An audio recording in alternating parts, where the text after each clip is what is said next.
Yeah. Thursday Night Football. That's what I thought of it. Yeah. Sounds about right. Yeah. The commercials weren't even good. I feel like it was super AI heavy, and I'm not. Yeah, I'm tired of the AI. AI and drug heavy. They wasted the Mandalorian trailer thing. It was stupid. That was a boring game, man. That was a snoozer. I don't know anyone besides fans of those two teams that was excited. I saw a little graphic representation Still no somewhere sound. of There's Sound? Tell them to shut up. No sound or sound? They're wrong. Is there a sound? Yes, they are wrong. Just keep talking. See, Hey, got sound welcome now. back to Muscle Geeks Add now sound with all sound. All right. So, I saw a little graphic representation. all right, let's jump in. That was almost a perfect reading, but let's jump in. no one will ever know. No one will know. Yes, No one they will will. know. It's in the recording, and it went out live. God damn it. All right, so let's jump into the top 3 most heroic moments in film. These are the scenes that define what being a hero actually means: sacrifice, impossible odds, and stepping up when it matters most. Each of us is bringing our personal top 3, so expect some overlap, some wild cards, and probably a few debates.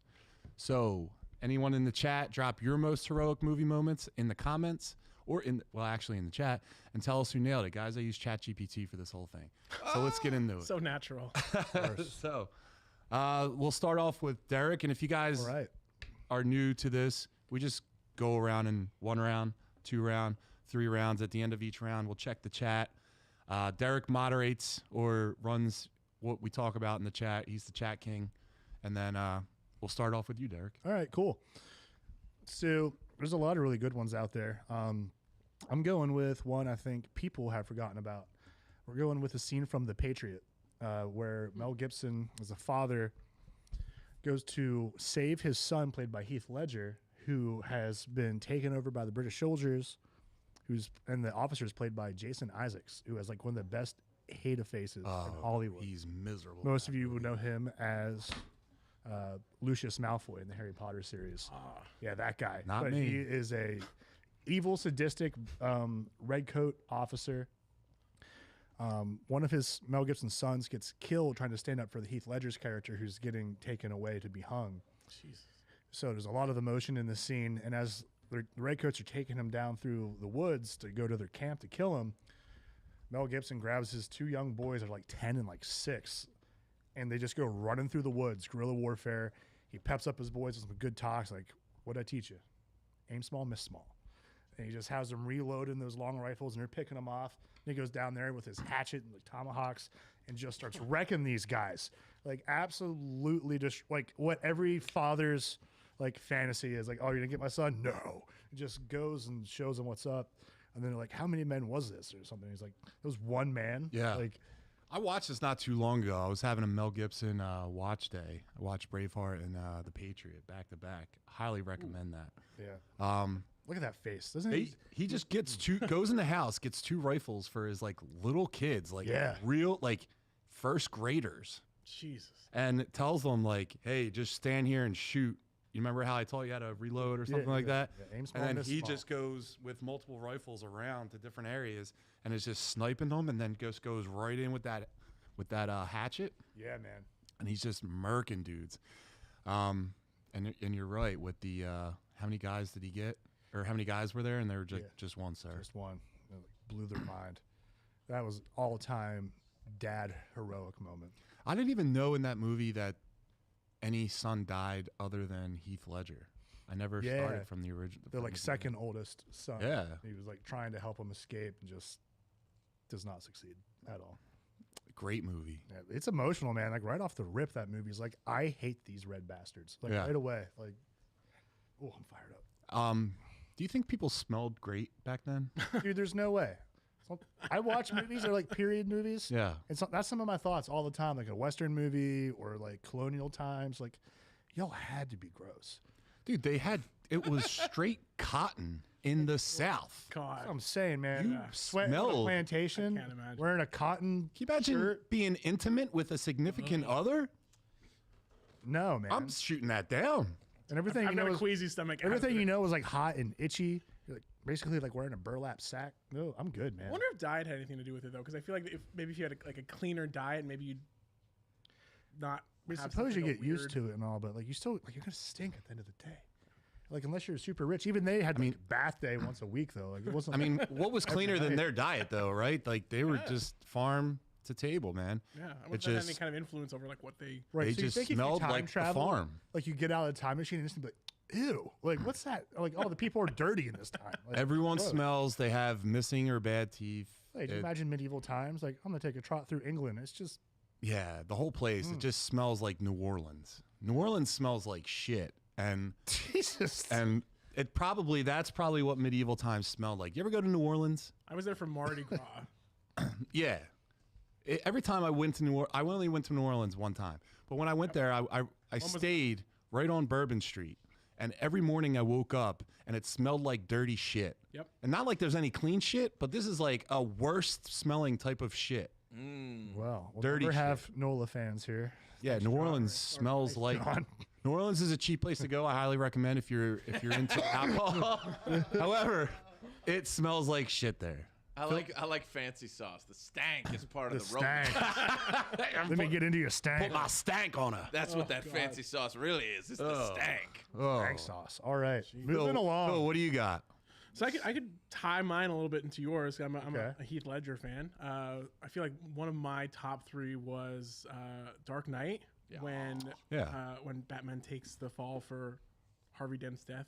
That whole idea of trying to save him as like a pure, unbridled hero, showing that like people I feel like the Joker's whole idea was that people can stoop down to his level if pressured enough, and his admitting that kind of threw that all off, and so it's kind of being the White Knight of Gotham. Can we trust him? Harvey Dent? Can we trust him? I don't know. I'd like to think so. You can trust Harvey Dent. That wasn't super reassuring. Well, Mr. Sociopath across the table. One fundraiser with my friends. with my pals. Eric told us that. Oh man, sorry. Pals. Sorry. Pow. It says pals. Pow. Right in the kisser. I like to think there's several heroic scenes in that movie. One would be where the Joker threw Rachel out of the window and Rachel after her. But The ferry scene. I would have been okay if Rachel fell to her death in that one, because we all know that she's the weaker of the two Rachels. I would tend to agree with that. Well, she got blown up. Is that good enough for you? That's fine. No, why are you here? Why are you here? Rachel! All right, Terry, what do you got? All right. I have a truly heroic scene. Truly, truly heroic. And that is I'm buckling up. the final scene in the final battle in Lord of the Rings when Aragorn just says, "For Frodo," and then runs straight into an army of darkness and goes at it with a quick sword down and a spin move so he can mix it up. But he's just one man charging in against unstoppable doom because he believes in a little guy. And he's going to do anything he can to save him because he has his sword. And, you know, Legolas's bow and Gimli's axe. But that scene right there shows you what a king is, what a hero is, and what a man is, of just rushing in straight ahead. I am leading the charge, leading the army from the front against unspeakable monsters and evils the world has never known. It is that is the ultimate hero moment. I think it literally is. Like, I cannot actually think of a more heroic moment in literature, film, anything than that moment of Aragorn storming in and going after it because he's inspired by a little dude and his boyfriend. I would only say that everything everything Samwise did in those books and movies is arguably the most heroic thing. Dude, I gotta give those movies a chance. Sam's the real hero of Lord of the Rings. Yeah, Frodo is a punk bitch. He gets saved by Sam every 15 minutes. The movie is like 15 hours long, each one. Yeah, but Frodo knows it. Yeah. Right? He lets him know. Yeah. He loves him. Dude, what happened to the eagles? Why did eagles shrink? Why back then were the eagles enormous? And now they're Middle-earth. small. Hold on. Let's clarify. The Lord of the Rings didn't actually happen in the past. Yes, it John. did. It's not a It's real before the time of man. It's when they took over. It's It's historically accurate. I learned it in school. I don't see any elves around, do you? Yeah, short people. Because they like elves. Yeah. I'm talking about like Legolas. I don't know. Those Terry could be an elf. Yeah. Yeah. You don't see you put this pointy ears on him? He looks like That would Legolas. explain a lot. Short people got. All right. I could see Terry being an elf. All right. He's one of those dirty woodland elves, though. Low class. As his underling. All right, so my first one is the most heroic individual ever in film. That's a big start. Huge start. It's a guy that jumped on a grenade when it was thrown on the ground. It's a guy that never backed down from a fight. You know, he's just getting started. And at the end of Endgame, all the chips were like the chips were on the table. What am I saying? When everything was done, are stacked against you, that's the chips being down. Thank you. Well, the odds were stacked against him. He was the only guy left. So smooth. And he just stands up. He tightens his broken shield to his clearly injured hand and starts walking towards Thanos' entire army. It's got to be Captain America. Yeah, that's a beautiful scene. It looks like an oil painting come to life in the one shot, the wide shot where he's on the left as you're looking at it, and the rest of Thanos' army, and he's just going to go there and he's just going to fight with whatever he's got left, and then you just hear on your left, Cat, on your left. That shot right there. I love that scene because they did what we wanted to see. A 1v1 fight where they actually use their powers. Like there's so many of these great superhero movies where you don't get a lot of showing off of their cool ass abilities and powers and their If that all was their me, cool bag of that's tricks. all I would do Yeah. if I could do some of that cool stuff. I freaked out because it looks like a video game combo. Like you're playing like Mortal Kombat or Street Fighter and you're just using your abilities and doing this cool ass shit. Yes, but the hero moment is before that. It's when he straps his shield up to go walk at the guy with like. Yeah, that's the heroic scene. Oh no, I agree. I'm not saying it's fucking cool. Because he's oh man, he's never going to give up, no matter what the odds are. God. He even does a little like, shit. Yeah, and all of a sudden, it's very real. He's like, this is gonna suck. Once everyone shows up, the healing factor kicks in real fast. Right. But I was really, not to get too far off track here, but I was really disappointed in the Big Three's performance versus Thanos. What? Yeah. You really depowered Thor when you made him Fat Thor. Tony did a better job when he was on the other planet against Thanos. I don't know. It was underwhelming, their total performance. Not Cap's. Cap ruled. Look at that. No, it was very awesome and fan servicey to see it, but still. Just remember when they were alluding in Age of Ultron that he could lift it? Yeah. But he just doesn't because he doesn't want to like hurt Thor's feelings, so he just lets it go. Remember, he's the only like, one. I He's the knew only it. human that can drink Thor's shot. Yeah. Remember, it was like aged. Yep, he's the only one. What do you got, Derek? Round two. Round You wanna two. go to the chat? Let's check out the chat. What you guys got? What you Chat chatting? time. What are you chatting about? Welcome to the chat with Derek. First of all, talking shit, but All right, that's nothing but sound crap. All right. here we go. Tony Stark in Endgame, of course. yeah. Last of the Mohicans, beautiful. Oh man. Absolutely. Daniel Day-Lewis. Everything he does is golden. Best actor of our time. Dude, love him. What else we got? Milky Boy, Superman, the movie, 78. Soups saves from the helicopter crash. All right. Milk Toast, I like your style. Braveheart. Hell yeah. Of course, the Scottish ski guy likes Braveheart. A little biased, I think. Quart of liquor a day. Woo-wee. Keeps the doctor away. Yeah. Stank is part of the romance. All right. He bathed in the locks. Heath Ledger in A Knight's Tale, huh? Wins the tournament. That's a great movie. Knight's Love me Tale. some Heath Ledger. That's right. Tell them all to like the stream. That's right. Dude, Geek Guy is on it. Get it, geek guy. Yeah. Shannon. Milk Toast has it out for Terry. Yeah. Lord of the Rings, Bible, Darwin, history. It's all the same thing. Shannon, you are a hobbit. Back to back in cinema, my man. Ooh, man. It's hard not to pick all of the Lord of the Rings for every pick. Like I could. Scottish Geek Guy, you got to send us that picture, man.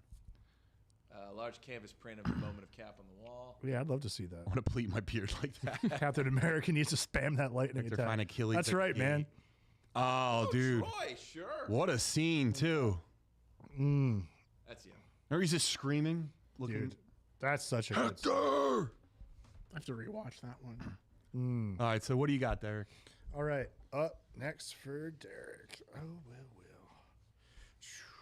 I want to pick. I just blanked on what I was going to pick. I got so distracted by all this. Let's see here. Sorry, I don't know why. I can't remember. Where's it at? Do you want to go? Go ahead. Phil? Sure.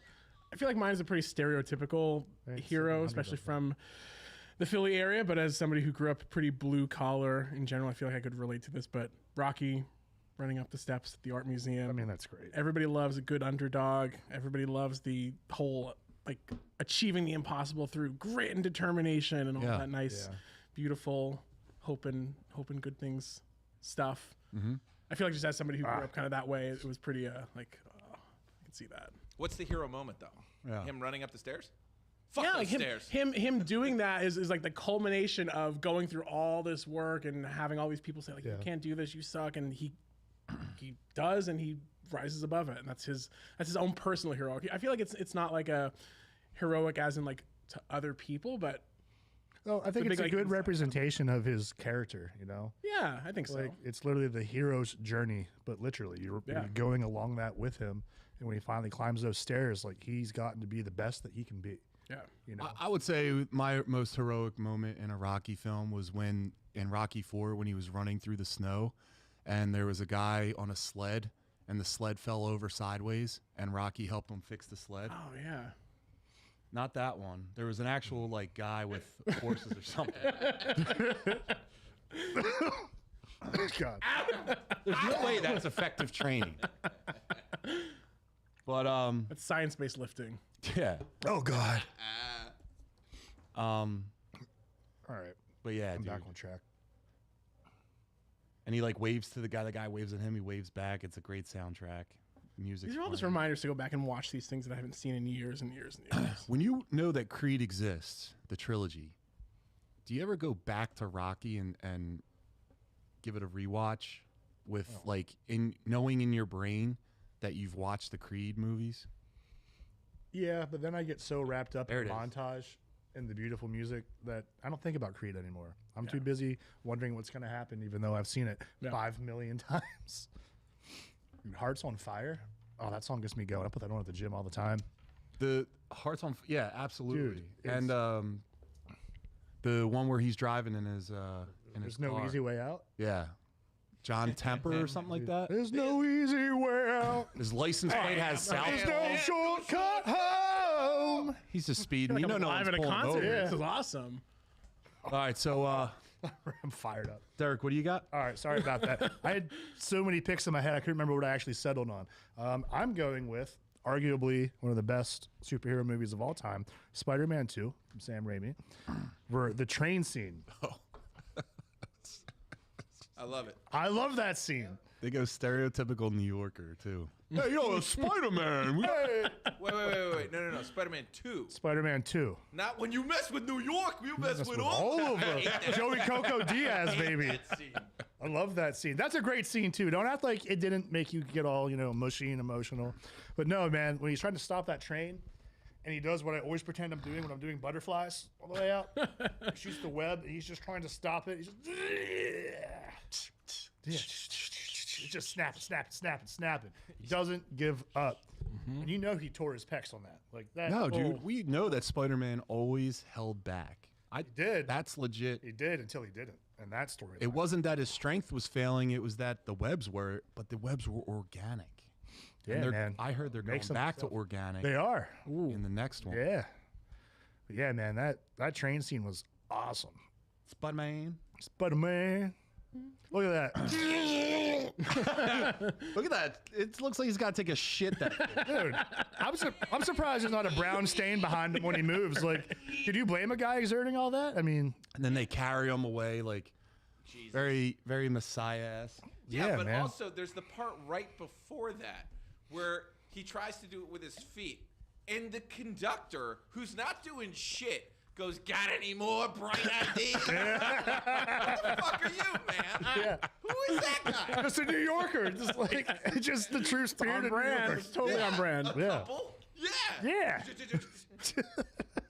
Beautiful scene. Beautiful moment. It is Have so- a heart, people. I Don't be wanted to so do like callous. for my Don't cut superhero it. pick like Infinity War or Endgame or something, but I got to go back to that's super Toby. heroic. I mean, Yeah. he's riding it out with them, and what He's was a like the little kid hero. like, here's your mask, Spider-Man. I won't tell him your identity. It's like, you better not That was tell spot him. on. That's pretty damn close. You enhanced Spider-Man. All right, Terry, what do you got? Oh, Spider-Man. Spider-Man, I won't tell him nothing. Don't you worry.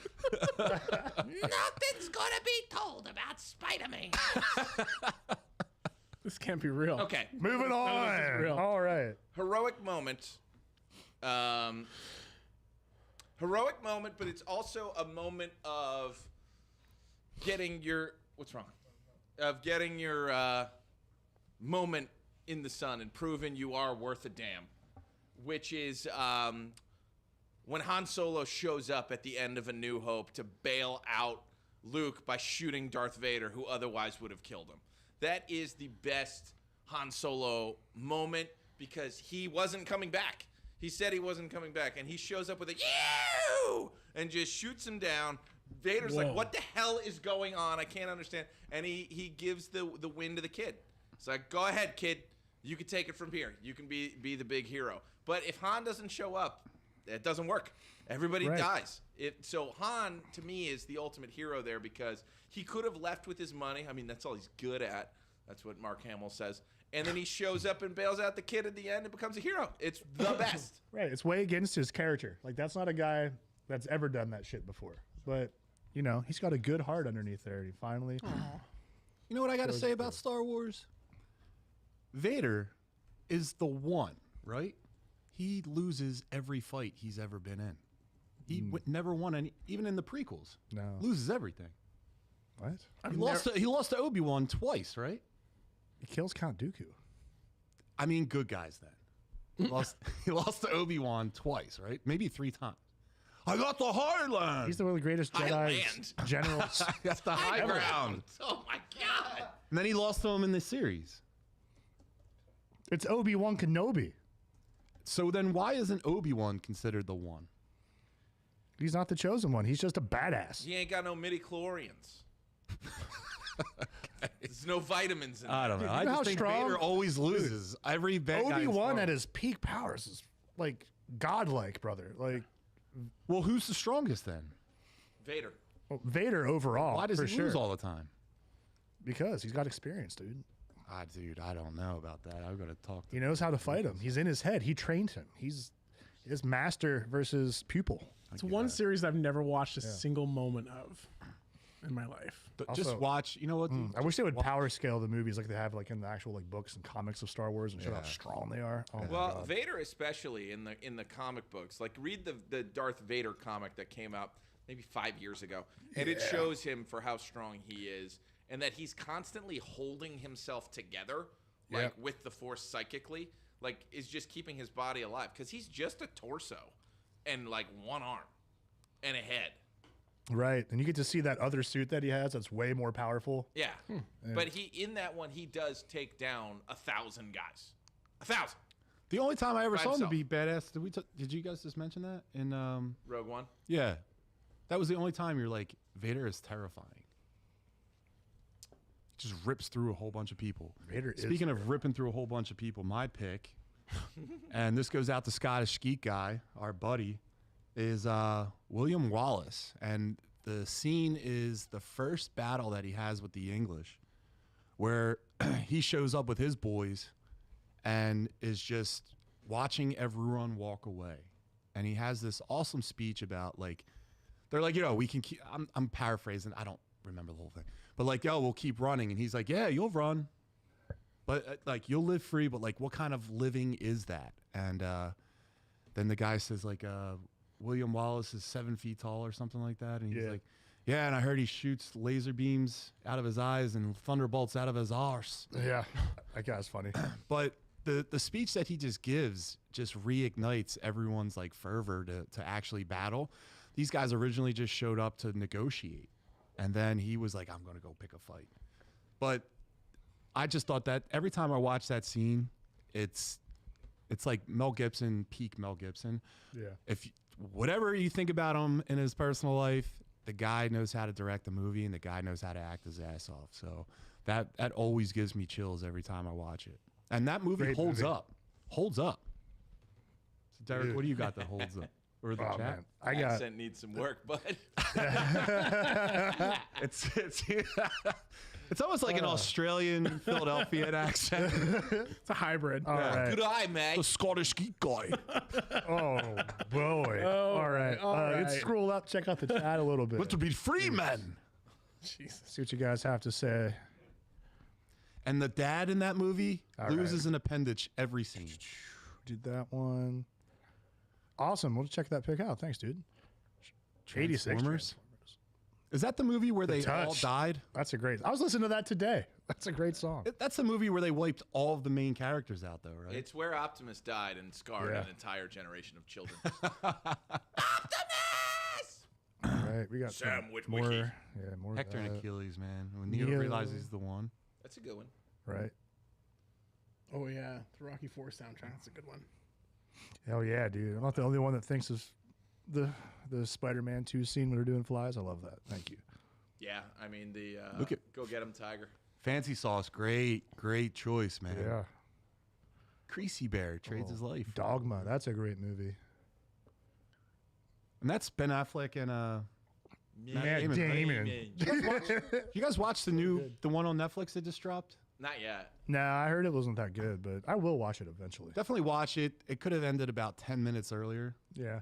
Could have ended about 10 minutes earlier. All right, what else we got? Vader did win the pod race.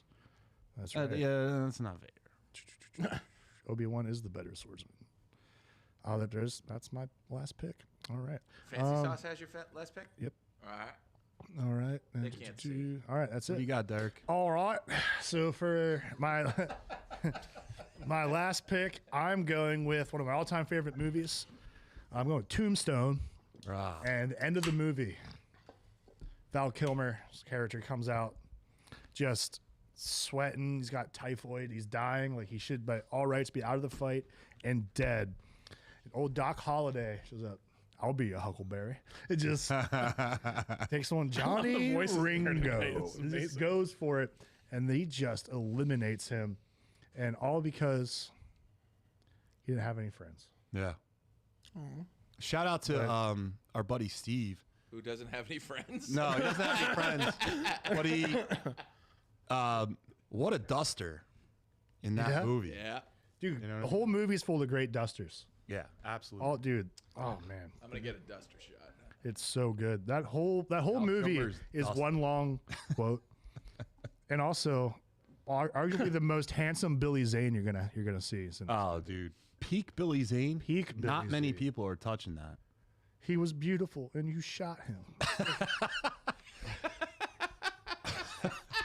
Dude, it's That was good. I'm going to say Thank you. Phantom Billy Zane, too handsome. that's too handsome. He's too That's handsome. too much. It scares me. You're not supposed to be that handsome. My You introduction can't. to the Phantom was the Phantom 2020 whatever cartoon. So the movie back then threw me off anyway. 2049, I think. Thanks, Terry. Yeah. Yeah. All right, speaking of 2049, I don't have an intro. I'm sorry. that was a terrible segue. What's your Okay. third pick? So I have to read the quote, and because I'm gonna get it wrong if I don't get it right. But it's from 2000, I think, Gladiator. Yeah. Oh yeah. My name is Worse. Maximus Decimus Meridius, commander of the armies of the North, general of the Felix legions, and loyal servant to the true emperor Marcus Aurelius, father to a murdered son, husband to a murdered wife, and I will have my vengeance in this life or the next. Yeah. Hell yeah. The Spaniard yeah. reveals Love that himself. one. Yeah, Hell yeah. Getting Love that chills right one. now. that's a solid one. The sequel? Nope. Total shitstorm. But I feel like that's always the issue. I get so excited about sequels, and then Yeah. sometimes they're really, really great, and they push the boundaries a little bit, and then other times they suck, and I'm like, Yeah. this. It's fine. It's fine. Gladiator. You know what I wanted to see in that movie was he was a leader of like the Northern Army, I wanted to, and they were just hinting at it the whole time, like, I'll send the army down. The same guy who played in Braveheart with the cuts right here, he was in Gladiator as well. He was the guy that was trying to get, was talking to him in the crowd, talking to Maximus. But anyway, I wanted to see that army just like show up and start fucking shit up, and it was like right there, shot down. Nope. Plus, they did the dirt thing too much. Yeah. Like, I love a good callback, you know, feel the soil. Like, I'm like, first I'm like, all right, sick. But then they kept doing it. And it was taking away from, like, the impact of that. Yep. Yeah. If you're watching one or the other, which one you picking, Gladiator or Braveheart? Gladiator. Saturday afternoon, TNT's on. Phil, what are you watching, Braveheart or Gladiator? I'm a Gladiator guy. Terry? I'm going Gladiator because I want to touch the leaves.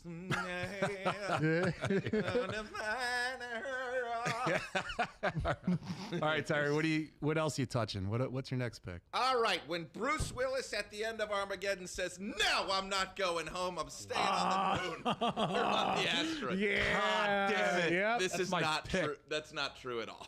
That's not my pick. Oh. Really? You guys liked that pick? That's my pick. That's heroic. Yeah. He Very died so heroic. Liv and Ben could get married. Yeah. No, but the answer is, I was thinking, I had one in my head, which is from the Hercules animated movie, the very ending, where the strength of a hero is not in his something, but it's in the strength of his heart is the thing. So he dives into Hades, where he cannot get out of. He has given up his godhood in order to enter there. Oh, yeah. To go down. He's swimming and he's dying because he's trying to save Meg. And he gets to her, and when he grabs her, the Fates pull the string. That is his life string, and they try and cut it. But it won't cut. Because he proved that he was a true hero by the strength of his heart and going after someone he loves. Again, not what I'm picking, but it was what I was going to pick. But I was sitting here. Wait a second. How many things are you going to say? But as I was sitting here, I realized the most heroic moment I've seen in a long time, one that I will look up on YouTube over and over, is in the Super Mario Brothers movie. At the end, Mario gets his ass kicked, and he's got a bruise on his eye. He looks really beat up for the first time, and Bowser's taking over, and he's like, no. And he stands up, and he walks out, and he's beaten to shit, and he walks up to him, and he's doing the thing. He's like, I guess I just don't know when to quit. They scrap a little bit more. Again, he gets his ass kicked, and then there's a star that shows up. And he goes to get to the star, and there's a wall of fire behind him, and the fire engulfs him. Peach screams, no. And you're like, oh, my God. And then it cuts to the more heroic moment, which is Luigi holding, who has been terrified the whole movie. He's holding a sewer cover like it's Captain America's shield, pushing against fire, protecting his brother. And he says, nothing can hurt us as long as we're together. And Mario reaches his hand out, and Luigi, being as brave as he can, puts down the grate, and they both run at the star, and they get it, and they whip Bowser's ass. Watch that scene. That is one of the best scenes about helping your friends, standing up to bullies, and like it's one of the best scenes I've seen. And it is what a hero is. So all of those, but you know, Bruce Willis. That's a very Disney-fied Any other answer. picks, Terry? Terry, you got. I got plenty of them. All right, John. Wolverine. No. All right, so contrary to Terry, I will tell you that once you hit an Aerosmith song that stands the test of time, I don't want to miss a Don't thing. miss a thing. Oh, that's beautiful. What's that? Wow. Is Bruce Willis in Armageddon? I think Ben Affleck was going to be the one that stays there, and he kicked him out, said, get out of here. Yeah. Go marry my daughter. And Bruce Willis decided to stick around.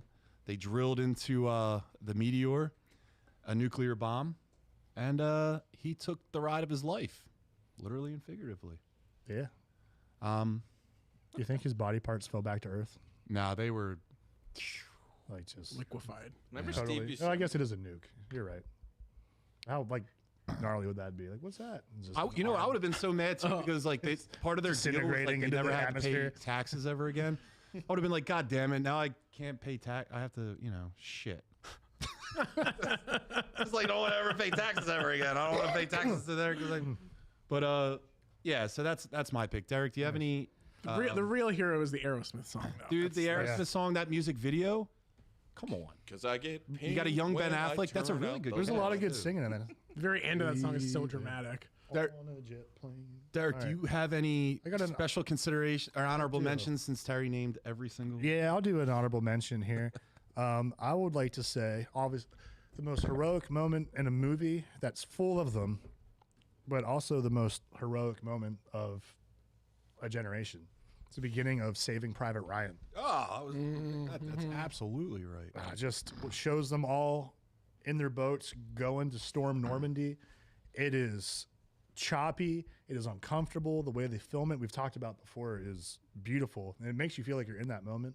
Oh, dude, like, the way it's shot. Jesus. When it goes underwater and you see the bullets just pinging through, and they finally drop the doors of them going to the beach, just bang! Just guys are just starting to immediately get mowed down, but they're still charging in. And you just see guys left and right just trying to help each other and keep moving and take that beach. Can you imagine like how you would feel? 18, I can't, dude. You're 18 years old, 19 years old. I can't even put myself in that Where your dude that was literally like his character was just a school teacher like it was a year ago, like coaching baseball, and now you're trying to not have these teenagers get killed on the beach. Oh man. I mean, dude, spoiler alert for a movie that's old as hell, but he sacrificed himself too. Yeah. He stood there while a tank was coming. Dude, He was just like peeling him off with a handgun. Yeah. Oh man, that whole What a movie, hero. start to finish, is beautiful. Especially with Vin Diesel, which we talked about. That scene. It's in the Fast and Furious cinematic universe. Plus, what's he supposed to do? It was a family. Yeah. Vin Diesel's all about family. Yeah. Of course he was going to try and help that kid. Yeah. And then he was resurrected Put the into kid back. the late 90s, early 2000s. Yeah. Started racing cars and ripping The off streets needed a hero. Yeah. All right. Phil, do you have any honorable mentions? Oh man, I think all of these could be honorable mentions on my list, but maybe it's just because it's this time of year for me. But I feel like one of mine isn't really it's not really a superhero kind of movie, but it's a movie called The Road. Is that also Aragorn? Is it that one? Is this goddamn sad movie? It is. It is. It is. Damn it. It is. It is. It's this is like the anniversary of when my dad passed away, and I watched this movie way too close to that because I didn't really realize what was happening. And basically, yeah, there it is. The dad and the son are living through this post-apocalyptic world in the U.S., and they're trying to get down south to the sea, and the dad ends up like sacrificing himself so his son can continue onward. And super. What is that super sacrifice? motive. What does he do? Doesn't he just get sick? Well, he gets sick, but then he gives his son all of his survival stuff that he's been holding on. He teaches him how to use a gun and how to go after these cannibals, marauders, whatever you want to call them. But then he gets to hang out with Guy Pearce at the end. It is a happy ending. I guess Who doesn't love Guy Pearce? I guess so. Yeah, that's true.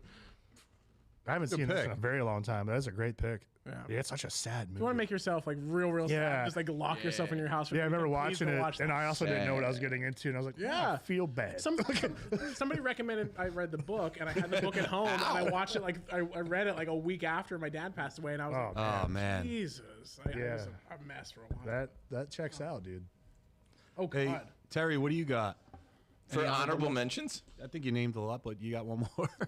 Yeah. It was man. Sorry, a hero. You missed it. I don't really know. I think I got one more. I got on my, go ahead, Derek. All right, go ahead, Derek. All right. See if you get this quote. Hello, boys. I'm back. Oh, it's Independence Day, dude. Yeah, the terrible deadbeat alcoholic father gets recruited to fly, and he's just all he does is, spread dust over farms and shit. But no, redemption. And he goes, and the whole movie, he's talking about how he's been abducted. He's like that crazy guy that's been abducted by aliens. It's true. And and they stuck it up his bum. Yeah. And he's gonna stick it up their ship's bum right now with that plane. He flies right up into it and just blows the whole thing up. One of the coolest scenes. Dude, it's awesome. Flying up. And they're about to shoot. I've got to rewatch that one now. That one's Oh, dude. Right. Well, That one's Uncle a Eddie, long man. time coming. That's a great one. I have Thank two. you. Sorry, I had to throw that in there. The first one is, listen, this guy, it's not necessarily one moment, but it's throughout the course of the entire film. This guy's a hero to everyone. This guy is a hero to Jenny. You know, he makes sure that she actually has a great life towards the end of it. He takes care of her. This guy's a hero to Lieutenant Dan, who lost his motivation in living, and Forrest helped him bring it back and turn him into a successful man that eventually got his magic shoes. I'm going to say this is Forrest Gump. This guy took a shot to the ass in Vietnam, saving his buddy. Something jumped up and bit me. What a tremendous hero. And my other one, what would I be without mentioning in a heroic moment, the Man of Steel? I'm going to say that the only thing that was good about Superman Returns were the scenes in which Superman was three scenes, but only two I'm going to mention.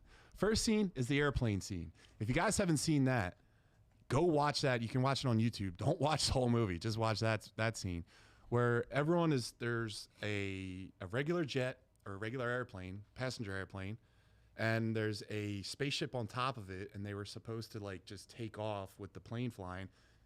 Bunch of shit happens. Superman shows up after being gone for years, and it's just he lands down into a baseball field while a game is actively playing, and you just see him land, and the spaceship, or excuse me, the airplane, he's holding the front of it, and it just like bends the metal into like him, and then he just drops it down and then plays off like nothing ever happened. He's like, I sure hope everyone's okay. Statistically speaking, flights have less danger than car rides or whatever, car accident.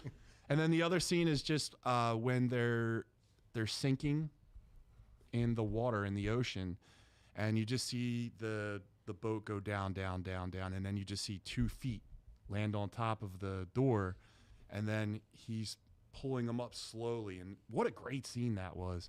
Yeah. But that's the only parts about that movie worth watching. That's all that I got. Good pick. Thanks, everyone. Gotta have soups. Thanks, everyone. Oh yeah, Bill Pullman's speech was legendary. I'll go quietly into the night. Do you want to do the chat while and then we'll go into the... Sure. The chat. All right. Tommy Flanagan. All right, let's go. If that's good. Star Trek. Star Trek. Nerd. Yeah, dude, I can't get into Star Trek for the life of me. No, I couldn't do that. I can't. Yeah, I'm a Star Wars guy. Even having like a bald guy in the Next Generation be the boss, I still can't do it. Picard, Neo jumping and Representation is catching everything, my Morpheus. friend. In the helicopter scene, right? Yeah. That was awesome. Choppa. Brad Pitt once killing Charlie Manson's followers. That's a great fight scene. Heroic. Be on acid. Getting a lot of love from Braveheart in the chat. Right? Just not giving it up for Meg. Megora, she's a little sultry. Very salty. Look at that. Look at that stat. D-Day, Ike was told that the casualty rate could be as high as 80%. He still made the call to do it. Wow. Yeah, the road is very bleak. There's a deleted scene in the road involving baby cannibalism. It is bleak. Yeah, that's not. I bet you if we had a post-apocalyptic world, I'd be all right with eating people. We talked about this. You're a I would complete thrive, sociopath. dude. I would make sure that I ate everyone. You're still gonna hit your protein? I would lure people into my trap, and Everyone's I like would bodybuilders would not do well in these times because they can't get the protein up. Dude, I always thought about that too, but I would eat people. I wouldn't have any problem with it. I would think if something ever happened, like how would people survive? Yeah. I would go to like large populated areas, but just like not cities, because cities have a lot of guns, and I'm gonna stay up north because down south they're really good with guns. You think different areas have different flavors of person? Absolutely. Cajun down south. Yeah, so you go to NOLA. The south, there's more sun, so they're a little bit more fried. But I would go with like a good like Pennsylvania Dutch. Yeah. You know, because I would think it's like Pennsylvania Dutch Big cut of meat. farm fed. Yeah. You know what I'm saying? So I put that thing Better on the diet. Barbie, and I go there, and I'm eating fingers, hands. I'm eating them all. But what part tastes the best? I don't know. We're gonna find out. Let's have the apocalypse now, bro. It's got to be the flank, right? Oh my god. It's got to be like, yeah. I think a calf. What would you do? Be like Grill really it, good. saute it? Ugh.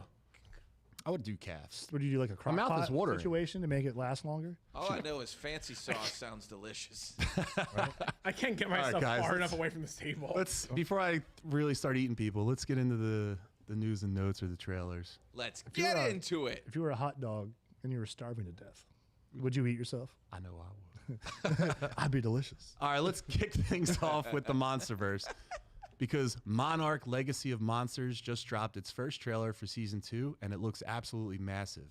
Apple TV Plus is clearly doubling down on scale here. The visuals feel movie level. The budget looks insane, and we're already getting new looks at Godzilla and Kong that makes this feel less like a bridge series and more like an essential MonsterVerse viewing. The big question now is whether season 2 can build on what worked last time while expanding the story in a way that actually justifies this level of spectacle. Phil, did you watch the trailer? Have you seen season 1 of Monarch? And do you maybe get a little interested watching this one? There were a lot of questions wrapped up in that question. Yeah. Yes, I've seen a trailer. I've seen most of season 1, and yes, I'm relatively excited for this one. For me, it reminds me of that book and movie, The Mist, that Stephen King did, where like the government accidentally opens up some kind of portal into another galaxy, and these crazy things come out of it. And That was a go after sleeper people. good movie, man. It was. I tell people about it. They're like, "What's wrong with you?" I'm like, "It was actually. Did you watch it?" And they're like, "No, I couldn't get past the first 5 minutes." I'm like, "Well, Dude, yeah. If Pay you attention to it. hunker down, man, that's Yeah. a good movie. I'm excited for it. I think it's gonna be good." All right. Derek? Apple TV's done a really good job too lately. I just think of a lot of their stuff has been really well done. I've been pretty impressed. Yeah, they don't have like a lot, but what they do, I think they focus on like quality versus quantity. I was thinking It's the same thing when I opposite was- of Netflix. Exactly. I haven't seen a good Netflix series come out for so long because they're just pushing so much stuff out and it's all halfway done. Absolutely. That's a good pick. Good decision. What about you, Derek? So this is season 2. Yes, sir. I didn't even know there was a first season. I didn't know this existed until I saw this trailer. Oh, all right. Yeah, I'll be blunt. I don't care. I just Kurt Russell. I don't care how handsome he is. Like, I just can't get me interested. Like, I don't like MonsterVerse stuff. I want to. Giant like monsters, lasers, explosions, all that seems up my alley. But every time I watch one of these movies, I just can't get myself to care. I don't know. Like, I just don't like them. So not my flavor. Not for me. That's how I feel Terry- about Star Wars. Terry, Yeah. is this your flavor? This is my flavor, and it's fucking delicious. Fuck yeah! Monsters are awesome. I think Godzilla rules. I've loved every MonsterVerse movie that they've made. I want to see them smash and hit each other. I don't care about the humans. Eat the humans. Yeah. yeah. God, I need to get out of down. here. I love this fucking series. I think they've been doing a really good job slow rolling some of the monsters too. I think it's Space Godzilla is coming next. Yep. We don't know who the monster is, but dude, I even love the one that people didn't like when he fought King Ghidorah. Like I'm all in for these, and it comes from that Nintendo 64 game, Godzilla Destroy All Monsters. Not 64, GameCube. That was super fun and had all the monsters in it. I loved watching this on the Sci-Fi Channel. Shout out to Sci-Fi Channel from back in the day. But I'm in, and I think this looks great. I will watch anything with Kurt Russell because he's the man. He is the man. Yeah. He is the man. I just saw King Kong punching a giant turtle thing in the face. I'm in. I'm in the bag. It reeled you in. The only thing I'm not like, listen, they probably showed every part of Godzilla and Kong being in this because it's expensive to probably animate them with a show to draw up interest. But I'll tell you what I don't like about this trailer. Looks like the son's in there. The Godzilla Jr.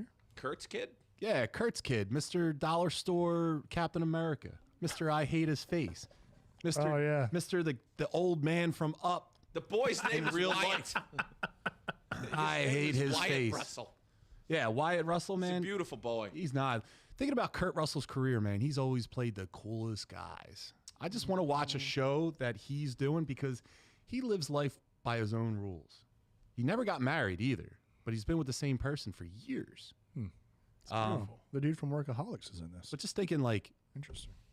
I'm in on this because I just want to see monsters break shit and humans running. One day they'll be running from me. I will say I think I disconnect from these movies What a weirdo. because I want to see all the, you know, giant monsters fighting and destroying everything. And they always try and weave some stupid story in. So by the time I'm like, all right, here comes some awesome stuff. And then like, nope, here's a break of people running through a bunch of buildings and train stations. That's a great point. Trying to escape. Now I'm like, oh, I don't care. Yeah. And then I just like disconnect and waiting for the fight. And then I start looking at my phone. I and will then I was tell like, you, whatever. Derek, Like, you know what? I can do something more fun than watch these dumb people. Like, They I'll look up the fight on YouTube. They and did I'll be finally skip that in the last one. They did. Where it was just King Kong fighting another monkey with a big stick. And so they kind of just got rid of Millie Bobby Brown. What did they say? Stuttering. Don't they give King Kong like the Fallout weapon, like that like power glove thing? he gets and he gets a metal tooth. Too. Power He's got like a grill. Yeah. Get out of here. I was high as a kite when I saw that last one. Got like a Hulk and I brought arm. food into the movie theater, and I was like, damn, I am so hungry, but I love this movie. I got to go eat something because I'm high as a kite. Then I was about to get up to go get the food. I looked over. My entire, like, all the candy and everything is in the seat right next to me. Oh, there's his new power. Happiest time of my life. I was looking around like, who else saw this? Now that I would watch. You watch it, you watcher. Imagine the size of the bullet that come out of that thing. King Kong's just ripping shots. Oh, dude. Yeah, I'm pumped for this show, man. I think it's going to be good. All right, so the next topic is the official trailer just dropped from Michael. I know it's not normally heroes and stuff, but we got to talk about it. The long-awaited biopic about Michael Jackson, and it's already sparking a lot of conversation. The trailer leans heavily into the music, the scale of his fame, and the weight of his legacy as it heads towards an April 24 theatrical and IMAX release, raising the big question of whether the film can celebrate the artistry while responsibly handling one of the most complicated stories in pop culture history. Derek, what do you think? A little right on the nose for the state of things that I won't get into because we're an entertainment podcast. Yeah. But I think it's going to get a lot of views. He is still one of the most celebrated and popular pop artists in general in the history of the king of pop. He's the king of pop, dude. So yeah, I think it's going to do well. I definitely want to watch it. I love a little inside look at all the mystery and fame of someone like that. So I'm going to check it out. What about you, Phil? I love me a good biopic. I love Michael Jackson's music. I love his artistry. I love everything that he's done for the entertainment industry. I think it's going to generate a firestorm of controversy and opinion pieces left and right all the time. I read somewhere that people are divided not because it exists, but because everyone wants something different from it, and nobody's going to get what they want. Yeah. So it's going to cause. I think the family approved this. Yeah. So it's going to lean in one way, and you know, that's all we'll just say about it. Yeah. I mean, it's done by the same director who did Bohemian Rhapsody, right? Yeah, I love that. Yeah, and really like his that nephew is actually playing Michael. Michael's actually nephew. I didn't realize. Yeah, that. it's a Jackson.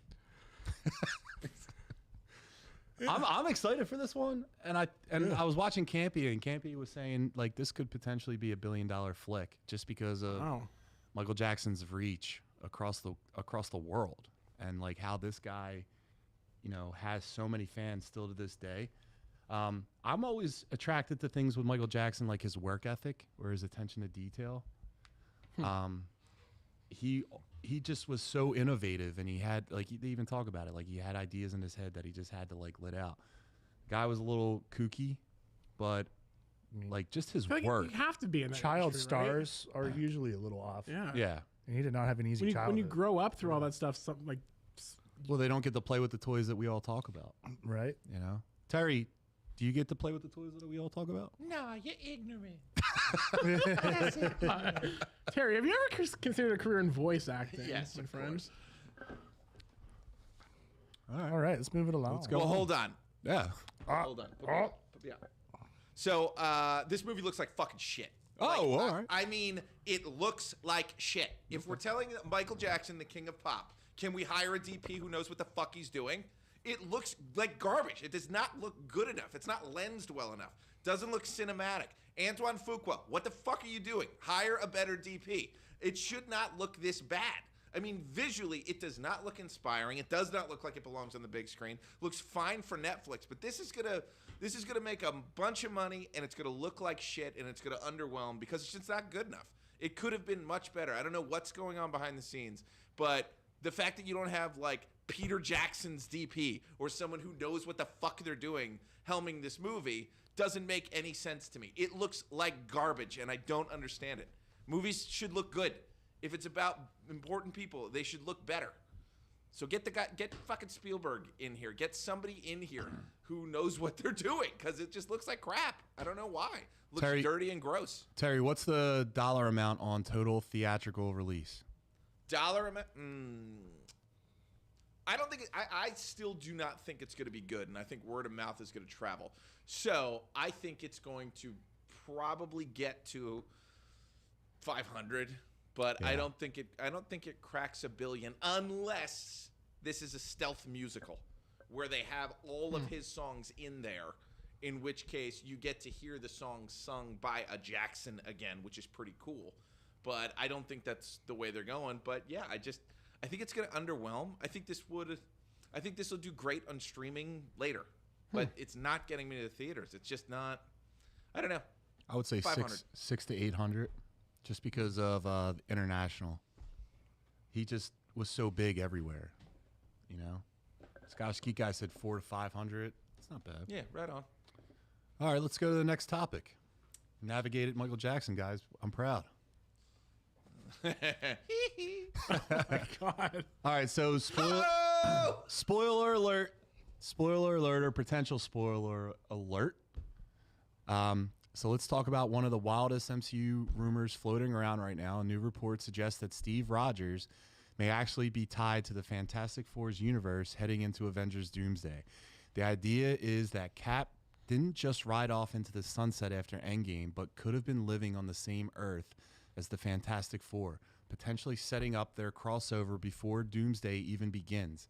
If that's true, it completely changes how the Avengers reconnect, how the multiverse converges, and what role characters like Doctor Doom might play in the fallout. Is this the This is the longest. Is this the MCU's cleanest multiverse bridge yet, or another rumor that's too good to be true? Derek, come on. I don't think that can be right. Can it? Like, the Fantastic Four don't exist in the Marvel universe that we have known and have been watching with all the Avengers in it and everything. They're on a different Earth.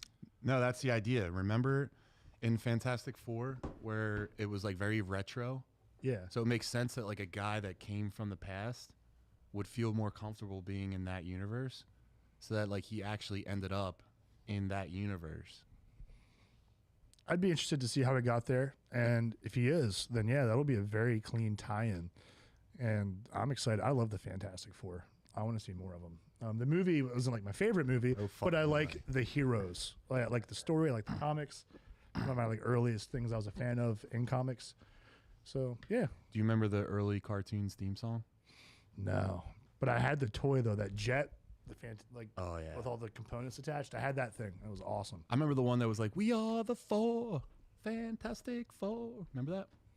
I just remember the like bad. Reed Richards is fantastic. You don't remember that? That was good. So like the bad Scooby-Doo animation style cartoon, but dude, I don't listen. Phil, I'll jump to you. I like the fact. I like this idea. Here's why. When you see at the end of what was the Thunderbolts? The ship, the post-credit scene is like the ship, the Fantastic Four jet is coming into like the Earth 616, right? On that ship it makes sense that the Fantastic Four would be on it, and then Doctor Doom and Captain America. And the reason is, I think, and I talked about this with Marty, who's been on the show a lot. Doctor Doom is going to use or manipulate Captain America, because Captain America is the guy in Earth 616.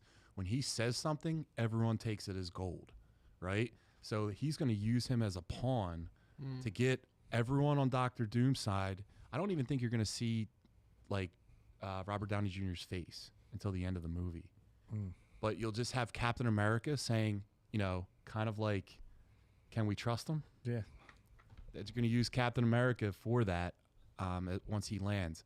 Sounds like Dark Knight. Can we trust Batman after? Don't trust Dr. Doom. Right. So you're thinking it's gonna be more like the comic that was out, where Doom does manipulate people into choosing his side. Yeah. And this is kind of like, did you guys see Avengers: Earth's Mightiest Heroes? That cartoon. The cartoon. I haven't watched all of it, but it seems pretty cool. So when the Skrull War happened, the Skrull invasion, the first Skrull that came out publicly was Captain America, and he's on TV saying like, "Stand down, let the Skrulls take over. We can trust them," stuff like that. I think that this is kind of like a little bit of a take from that. If that's the thing, I'm on board. The only thing I don't like is the Thing. The Thing is way too small. He's going to be fighting the Hulk at one point in time.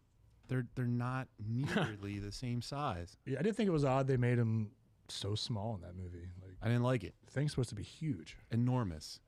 Phil, you guys always have me on when there's MCU stuff happening, and that's not my my area of expertise at all. But I feel like, at least from what I know about the universe in general, it seems like this is sort of a putting us back in this area of no definitive conclusion, right? Like it's like, are we a lot of question marks? Yeah, we're getting stuck back in a spin cycle, and I feel like maybe we are, because that's what makes money. We bring back people that people like, and we bring back stories that people like, and so we're going to continue with this arc in a certain way because people connect to it. But I like nice cut dried endings, and I feel like we sort of had that, and maybe now we don't anymore. Yeah.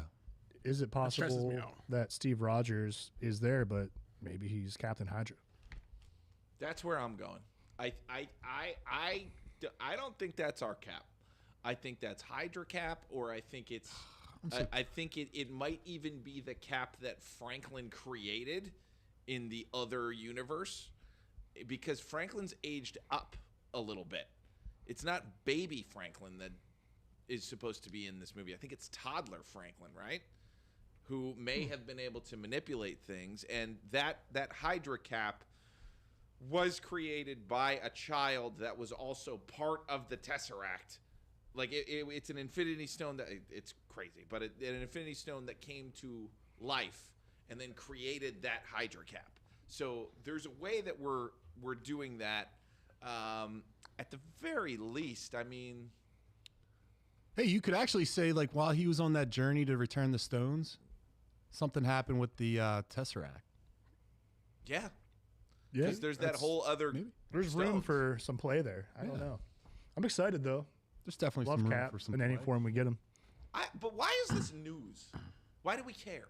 If he's on the ship, how does that change the movie at all? We know they're all going to end up in Battleworld. Because I want to know everything about this movie that I can find out ahead of time, because Marvel's been shitty for years, and if they're actually going to be good, I want to get excited for Marvel for the first time in years. I think we can get excited on this one. I think we're going to get something worth watching. We haven't even had something worth watching in so long that I think we'll at least get something that's like, oh, something happened in there that I didn't expect. Oh, there's some production value. Oh, there's a team up that I didn't know I loved, but now I have. Hey, you got Robert Downey. And Doom. Doom is the greatest villain that's ever been. And they're going to recast Black Panther.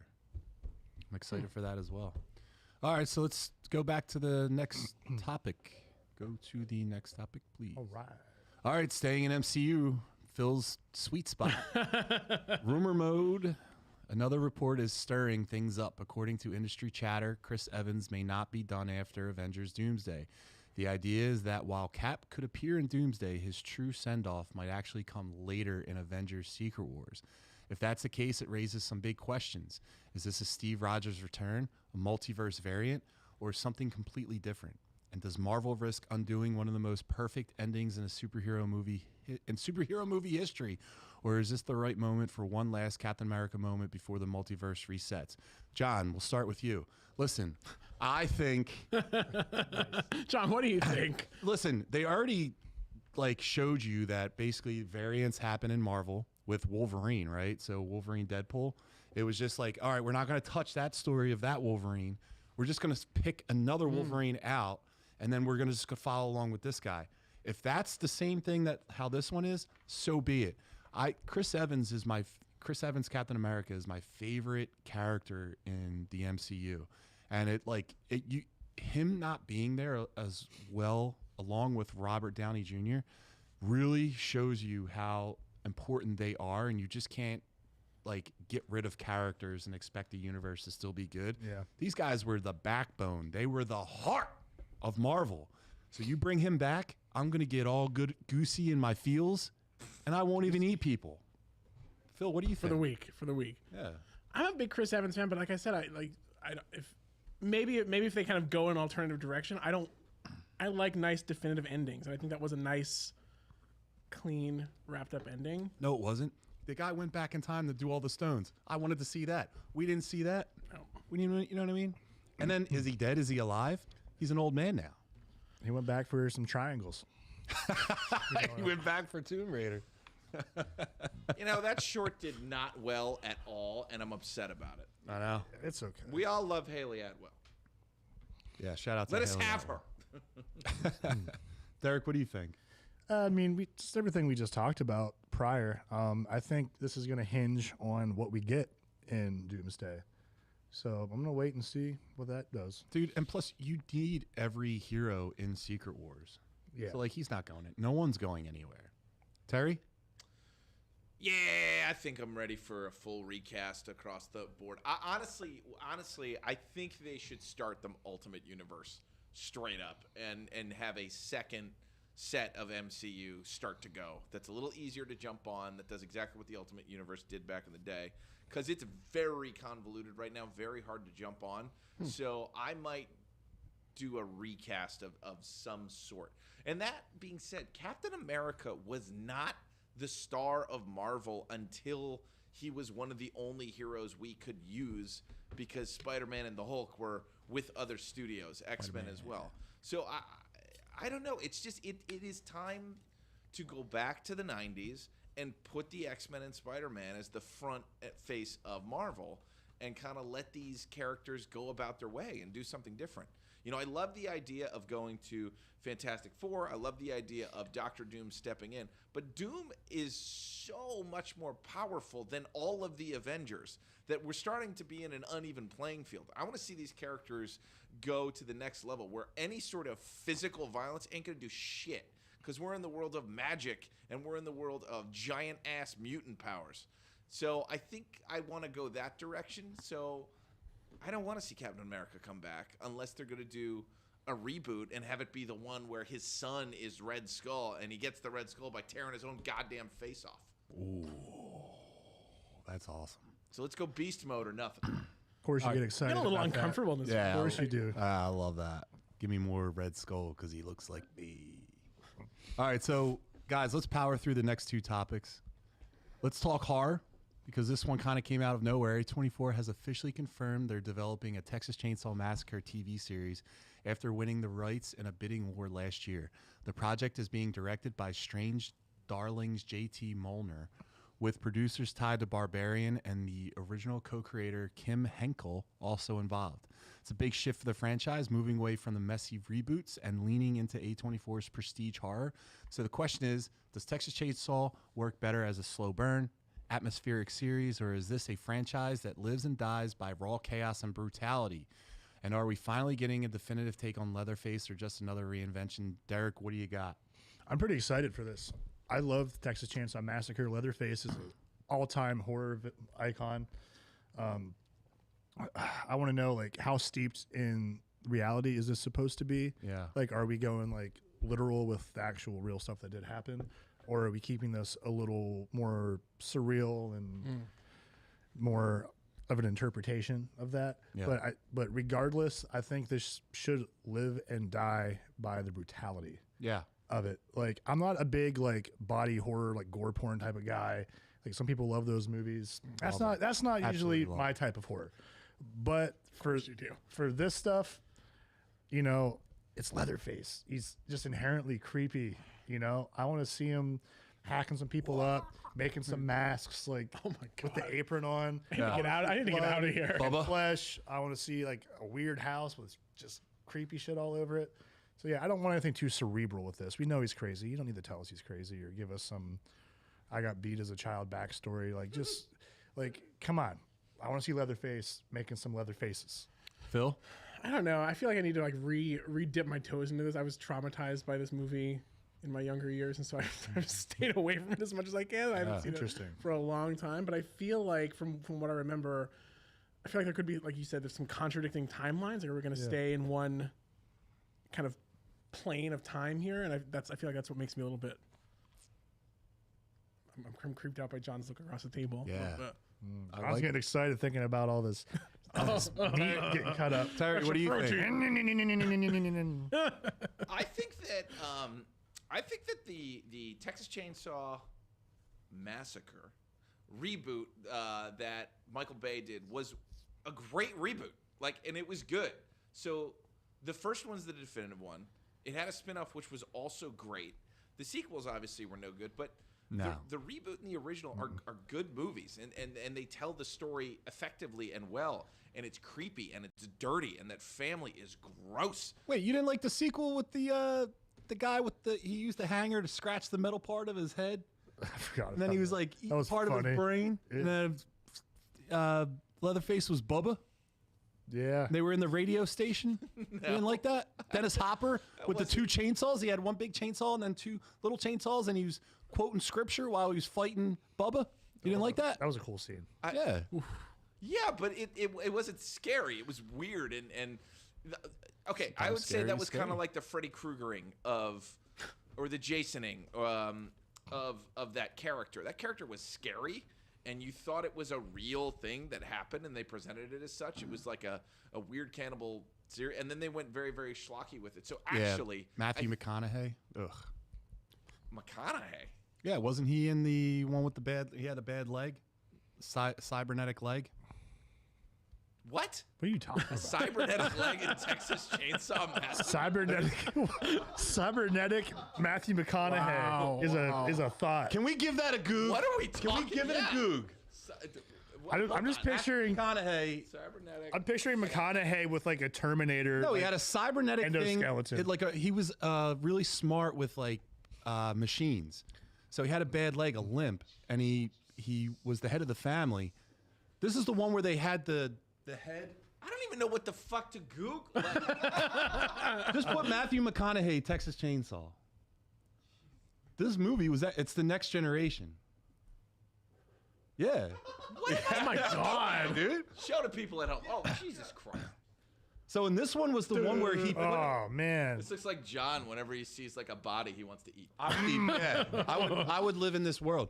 So in this one, Matthew McConaughey has like a leg that he kind of controls that helps him walk because his leg is he has like a bum leg. Texas? Then they live in like a swamp area, and even if you break out, you're not getting out. But he is a psychopath in it, and this is the one where there's a super grotesque old family member, and they keep trying to get him to kill the girl. Oh, he was sitting at the table. And it's hitting. Yeah, and they keep putting the hammer in his hand. That's from this one. Yeah. Okay. But that guy. Oh yeah, that's like the daddy or whatever they call it. They want the end of summer shitty flicks. God. All right, so let's So, God, he looks like a freak. So again, outside of the original and the reboot, all that shit shouldn't count. And just if you take just those two movies, they apply quite well, I think, to an A24 type of studio film. I think so. I'm interested on how they go with this. That's how you feel. I'm interested in how they do this. Is this an origin story, or is this just picking up with a new group of kids that are driving cross country, or what is this? Because I'm with Derek. I don't want to know. Sometimes I don't want to know how the villain. I don't want to humanize them. Right. I don't want to be empathetic for them. Yeah. I don't need to know that he probably went through some shit because look at him. Yeah, dude. Obviously. How can you dig into this story? Is it just going to be a lot of emo high school kids talking about how they hate everything, and you know what I mean? You're like, oh, I can't wait for Leatherface to come in and take care of these damn sex-having teens. Yeah. Can't have that. All right, so let's finish the last topic. And Terry, if you don't mind, please. Yes. Thank you. The new Rambo movie. No. The new Rambo movie is officially in production, and the first poster is already out, confirming this will be a prequel centered on a young John Rambo. This time, the role is being taken over by Noah Centineo.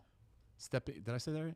Stepping into one of the most iconic action characters ever made, which immediately raises some big questions about tone, realism, and whether Rambo works without Stallone attached.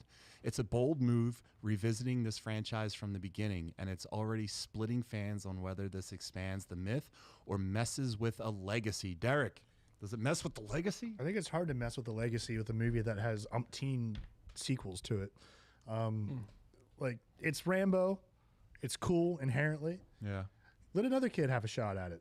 Yeah. Like, I love Sly, but like, what's he gonna do now at this point? Like, I don't know. I don't need to see him doing it anymore. I'd be fine if they put the series to bed, personally, but why not give a new guy? I don't know what this guy looks like though. Can I see what this guy's gonna look like? Look like a young version of him.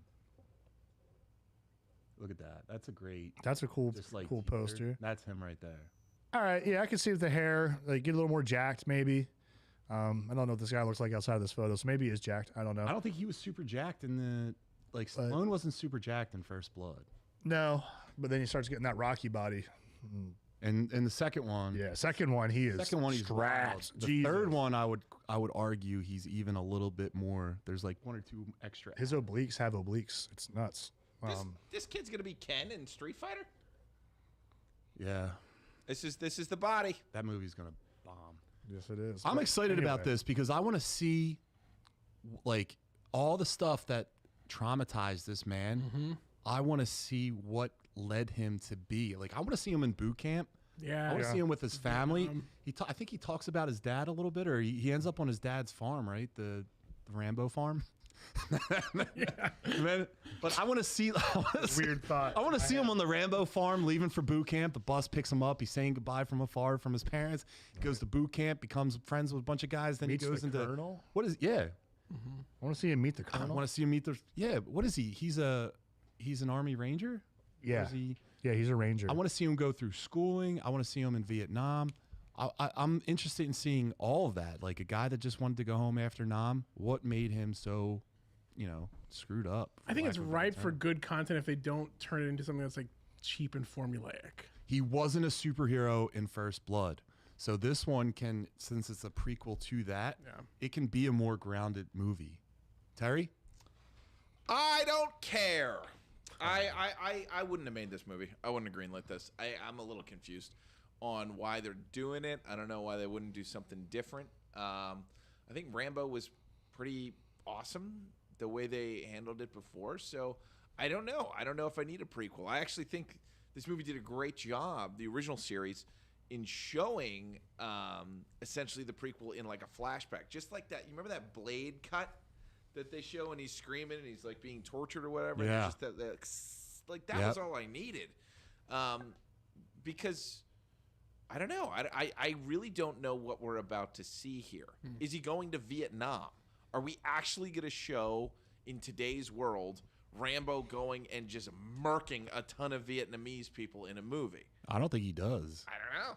I don't think he does. Like, he's got to kill a bunch of people because he's got to be the dog off the leash, right? but all his boys have to die too, because he has to like watch them all. Right. die. I think we're going to see like him transforming into the killing machine. Yeah. I'm interested in seeing that. And he gets captured. So like there has to be part of the season where he's just in like a camp. Mm-hmm. There's a better version of this, and it's you take this exact thing, but you do the Punisher story instead. The Punisher has essentially the same thing where he becomes the Punisher, and he becomes the Punisher overseas in Nam when he realizes he is the beast, he is the warrior, and he loves killing and will do nothing to stop killing and punishing. Like, that would be a great adaptation of this. I don't think Rambo's a strong enough character to bring in the draw of us all to go see a Vietnam movie that's going to be toned down just because of political reasons. I have to disagree. I think because he's a lesser known character to some degree from like a Marvel comic book character, one, Marvel would never let a guy, see a guy in Vietnam and see him like just going off on Vietnamese because it's Marvel. This one, it's a slight, it's a lesser known IP. and it was like I said, the first one was more grounded in realism, so you can kind of have it more of like a prestige kind of like look and feel to this kind of movie. It's badass. Rambo was the first set of toys I think I ever had too as a kid. From Rambo 2, I had the Jeep, I had the Rambo toy. I used to go into my toy closet. I used to put the headband on, and I would put my nelt on, and I tied my boots, and I'd come out, and I would start playing with my toys. Explains so much. It all makes sense. Yeah, dude. And then, yeah, I love Rambo, so I can't get enough of it. I'm definitely going to go see it, and I'm going to definitely be really hard on, like, the dude's physique, but can't wait for it. If you want to see a good comedy bit, too, there was an SNL where Norm Macdonald was dying, and for whatever reason, Stallone was there to like take care of him, and he's talking about all the movies, but then and he's just talking about how Stallone's a shitty actor, but at the end, Will Ferrell is like, "Oh my God, he was a fan of yours. He had Rambo," and he pulls it out further. It's like, "Oh, it was Ramboner. It's a porn. Never mind. Never mind." Give it a go. Let's go into the 10 boners. Whoa. Hello. Not. It's the same thing. All right. Cue up the segment. Cueing it. Hit me with that hub too. Elders got the Triforce, we got the mic. Pac-Man chomping beats, y'all that's tight. The knitting bros are here to say we rock the mic in a retro way. From the muscle geeks to the arcade hall. Press start, we're taking off. All right, guys, this week we're talking video game power-ups we'd want in real life.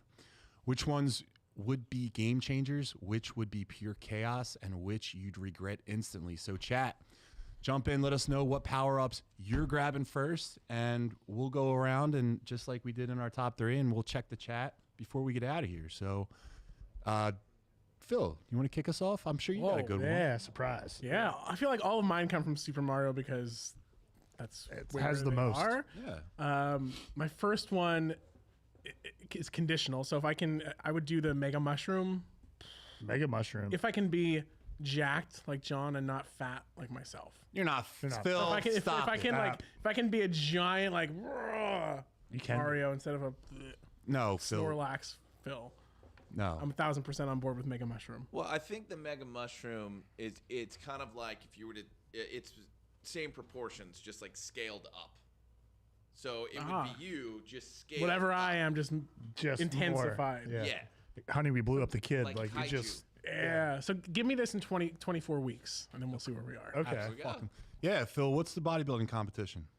Summer Shred? Summer Shred, July 25th. Where? Houston, Texas. Everyone follow Phil. Phil, what's your Instagram? PTR5006. Yeah, I'm follow posting annoying updates about my process here. He's follow him for all those weeks about his bodybuilding journey. The guy's going to do great. And if he doesn't, he's going to stay in Texas because I'm not going to let him back. Winners only. Yeah. That's right. Derek, what do you got? Well, I thought I was going to be creative and not do Mario. But Shut up, Phil. dude, no, Thanks, buddy. You're Creative and like go Love you and not No, do what you know Phil what I'm saying. No, you know what I'm saying. Mario Love you has too, so many buddy. of them. Like, there's so many awesome Yeah. games out in the world. Like, there's so many cool power ups. But if we're saying real life, like, do I want to be like mad with power and have something fun, or do I be like more practical? Why not both? So I want the gold flower from Super Mario Oh, that turns bricks into gold coins, baby. I want to go find abandoned warehouses and was go on into my like list. shit towns or like abandoned buildings and go use that thing and just start making money let's go touch the wall outside. and cleaning up the area. You know, just bang, Yeah. bang, bang. Gross building. Now it's money. Mr. for me. Social do-gooder. Yes, cleaning up the God. neighborhood. That would destroy and our filling my economy. pockets. We need poor. I didn't say I was here to help the economy. I said I was here for me to make gold coins, Jonathan. Yeah, but then you're using those. Which you're I'm putting going to them in put back circulation. into the neighborhood. It's called inflation. Yeah. Bruh. Yeah, you're say- destroying our government. No, I said I was got getting rid of the magic buildings. coins, I didn't not say I was replacing them with newer buildings. I'm just getting rid of them. I'm there for the cold hard cash. All right. I can't Like, argue. man, what a building's an eyesore. Oh, it's been abandoned for years. Oh, I'll make it really? gold. Bing, bing, bing, bing. I'm rich. All right. You just have to get off the train at Allegheny Station. You'll see tons and tons of ripe old factory. A lot of brick coins buildings there. Yeah. A lot of coins for old Derek. All right. So Terry, you got any coins? No, but I need a lot. I need 50 rings to do what I want to do. I'm going with the Chaos Emeralds. Oh, from Sonic. man. I'm going supersonic. I'm going too fast. And I'm not going to be furious because I'm Sonic the Hedgehog. And I am going to have fun, essentially cosplaying as Vegeta, because supersonic is one of the best powers ever, but also a total ripoff of Dragon Ball Z. I think this is the coolest thing, to just have this in your back pocket. Invincibility whenever you got the cash to do it. And you can fly now. And you can fly into the sky. And you can battle things with your best buddy Shadow. And have a wonderful time with these Chaos Emeralds. And also, these emeralds give you other powers. For example, Shadow gets time stopped from these things. Chaos control. Meaning, if you can stop time, you've won everything. So, total control of time, and I get to turn beautiful and golden whenever I want. I'm in. I'm in. I am the Super golden Terry. God. Yeah, the golden god. Dennis over there. I have a question, though. Yes. John and I talked about this a little bit at the shop. All right, so if you're going to go supersonic, you got to use the Chaos Emeralds. That goes off how much money you have, right? So is it how much you have on you, or can you like hook up your bank account to that supersonic power? No, dude, you guys are. And then you're like, you know what? Some gold for him, and then let Terry cook. Who says I'm giving him my gold? You How love could Terry. you stop me? I'm so fast. Rolling around at Derek just like shaking gold out of houses, and you just sees like zip, zip. He took my money again. He's taking all his gold. You know why? And he never stops because he just keeps taking all my gold. Yeah, and That sounds terrible. I will never run out of fast red sneakers. I don't like Fast Terry. No. Fast Terry is a legend, and you know it. Fast Terry's a jerk. Keeps taking all my coins. With my buddy Dirty Randy. Based off a real character. It's true. Yes, obviously that's the answer. But Milk Toast brought up something that Derek and I were chatting about. In actuality, the standard mushroom from Super Mario Brothers would probably be the best move in the real world. All it does is it sizes you up, not crazy like Phil going into Mega Mushroom and like knocking over buildings and shit, but it just is a standard upgrade. This would be perfect for like a 5-foot guy who wants to be 6'5" and bigger. Like this could essentially turn any 5-foot dude into Derek. Like it's a very practical power up. Yeah, but what happens, guys like, man, I get no attention from opposite sex because I'm just a little guy. Everyone doesn't like me because I'm not tall. He takes the mushroom. He goes out to the club. But then brings someone home. He stubs his toe. He stubs his toe. And then he has to come back into the room. The girl sees him. All of a sudden, he's 5 foot tall. Sounds like problems. I don't want that. Catfished. Girls wear makeup. Why can't we eat mushrooms? We can eat mushrooms, John. And we have. Yeah. I'll tell you about my mushroom story. About New Year's 3 years ago. We'll talk about it at a later show. But Muscle Geeks After Dark. yeah. Ooh. My pick is, listen, how many times in life do you just wish you had like a couple seconds back? Like you just made a bad decision, you just want it back. There's Every a game day. that came out. Yeah, thank you, Derek. Every day, bad choices. Never. Bad choices. Yeah, so Never. I would say there's a game called Prince of Persia where he had a sword and he was able to use the sword to go back in time a little bit. So you fall to your death for some reason in the game, and you can just and then you're back on the ledge again. I would do that like when I pick up my dog Clark's bag, like his poop. There's like a ripped poop bag. I can't tell you how many times I find like my pinky or ring finger is now contaminated because there was a rip in the bag. I would go back in time and I would get a regular bag. I can't. There's just a lot of things that I would do. Such a Skimming through Mud Valley. I there. just had a car hit my car with the door being open, and I had to spend 2 to 3 weeks in a rental. And I was told I was responsible for it. I wish if I could go back in time, I would videotape the entire encounter, or I would just not open my car door on the side where traffic's coming.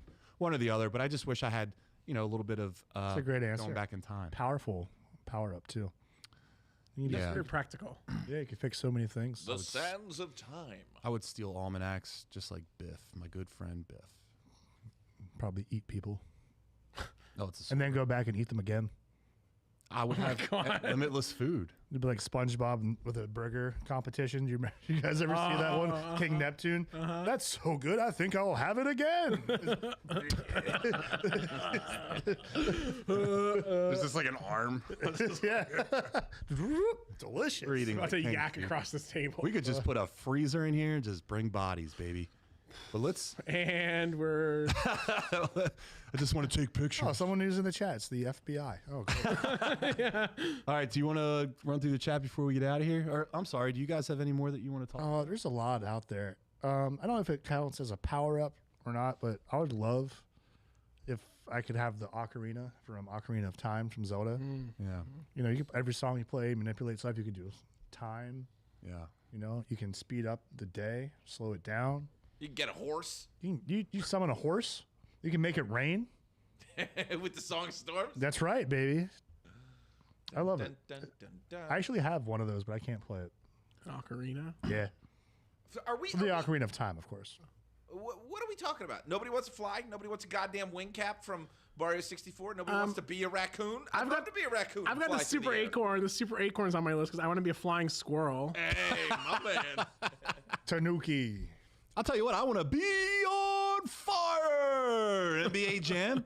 That's We brought that up. I just want to be every single thing that's awesome and perfect. So I just want to be on John, fire. you already are awesome and perfect. Hey, But what? So that's like, why I love it's on Phil on fire. the The show. ball turns into fire. Like, wouldn't that suck though? Like you're like throwing stuff out in the trash can at your house. And then you make like 3 in a row. Next thing you know, it's like, oh shit! You just blow up your garbage.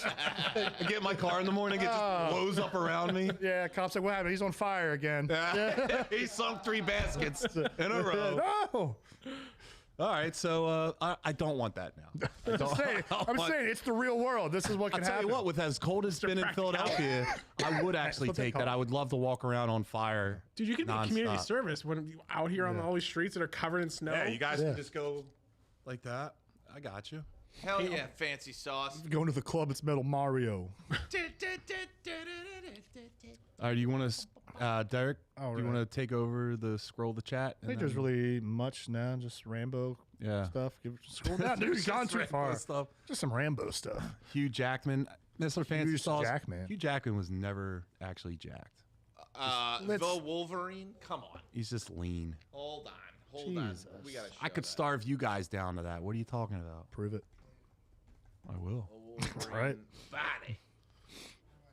I just want to be handsome.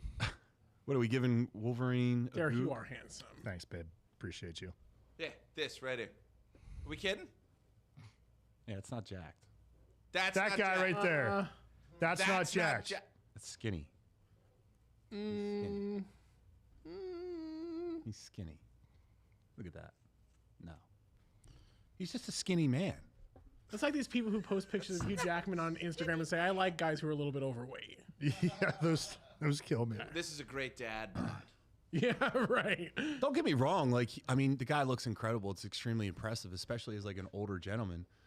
But I don't know. I guess I'm like polluted or like screwed up from like You're bodybuilding polluted? competitions. I'm a a little bit, yeah, don't eat me, baby. So you're just saying he's not jacked, he's just lean. He's just lean. He just looks like he's like a guy a really lean guy on the beach. That's what he looks to me. What beach? Hot guy. Muscle Beach, obviously. Like, look at him too. Look at young Hugh in the first X-Men movie. Like, No one's arguing that. I'm talking Yeah, about of course. specifically the Wolverine. no, I'm just interested how that ruins canon. But yeah, I mean, he's in good shape. I mean, yes. He's jacked. There we go. I mean, I could get in better shape. That's what I'm talking about. That is a transformation every man would want. I'm in better shape than that right now. No shit. Then go be a superhero. I wanted to. Devin. Do it. I told you. Just do it. Cast it Kratos already. Go Go do get it. the star. Yeah, how come nobody said invincibility other than supersonic? Like, you don't want a star to just run around and be like. I do love the Sonic the Hedgehog invisibility music. If that would come with it, No, then because maybe. it's like so limited though. Like I'm gonna Yeah, lose that's my why I didn't power up pick once it. the music that's playing in my head runs out. And it's like something like that. I need to hold that out until like I'm getting mugged or something, and I need to like. Yeah. So I have to Hold on, carry let me this get thing my every- star. Yeah. Just wait a second. Just eat this star. Yeah. Just hold still while I consume this. Don't move. It's gonna take multiple bites too. Yeah. Oh yeah, those mushrooms are huge. The ones that make you taller. Like, like so like I gotta say to like, hey, just give me a second. I just gotta like eat this whole mushroom. Can I saute it first? Like, what do I do? I got this fire plant. I gotta touch it real fast. Yeah, hold on. Dude, if you get the fire flowers like in the new movie though, where it's like a gun and a new outfit. Yeah, they have it looks holstered. Or Noah, Does what do it you have turn to my say? outfit white if I use it? Ooh. That'd be cool. Or I got this feather. It makes me fly and You grow. just be killing everyone you touch for like a while though. The star is useless. Star would just make your life worse. It's like the fire. Yeah. It's like NBA Jam fire. It's no good. Right. Yeah. Trash in real life. Yeah, but I could throw it. In my apocalyptic society, it would be very useful. You know what would be terrible? People on the Barbie. If you got the warp whistle from Super Mario Brothers 3. Because you think, you get picked up in a tornado and moved to whatever world you want to choose.